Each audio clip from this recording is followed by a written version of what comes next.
अमरावती शहरात धावत्या ऑटो रिक्षाला अचानक भीषण आग लागल्याची घटना घडली आहे। बस डेपो ते रेल्वे स्टेशन मार्गावर ही घटना घडली असून काही क्षणातच संपूर्ण रिक्षा जळून खाक झाली। चालकानं खबरदारी राखत बाहेर पडत जीव वाचवला असून या घटनेत सुमारे 3 लाख रुपयांचे नुकसान झाल्याचा अंदाज आहे। मिळालेल्या माहितीनुसार बस डेपो ते रेल्वे स्टेशन मार्गावरून एक ऑटो रिक्षा धावत असताना अचानक त्यातून धूर आणि ज्वाळा निघू लागल्या।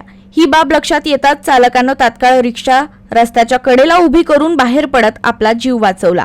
काही क्षणातच आगीनं विकराळ रूप धारण करत संपूर्ण ऑटो रिक्षा जाळून खाक झाला। घटनेची माहिती मिळताच अग्निशमन दलानं वाहन घटनास्थळी दाखल झालं आणि त्यांनी तातडीनं प्रयत्न करून आगीवर नियंत्रण मिळवलं। दरम्यान या घटनेत सुमारे 3 लाख रुपयांचे नुकसान झाल्याचा अंदाज व्यक्त करण्यात येत आहे। आगीचे नेमके कारण अद्याप स्पष्ट झाले नसून गॅसवर चालवणाऱ्या ऑटोमध्ये तांत्रिक बिघाड झाल्याची शक्यता व्यक्त केली जात आहे। सिटी कोतवाली पोलिसांनी घटनास्थळी पंचनामा करून पुढील तपास सुरू केला आहे।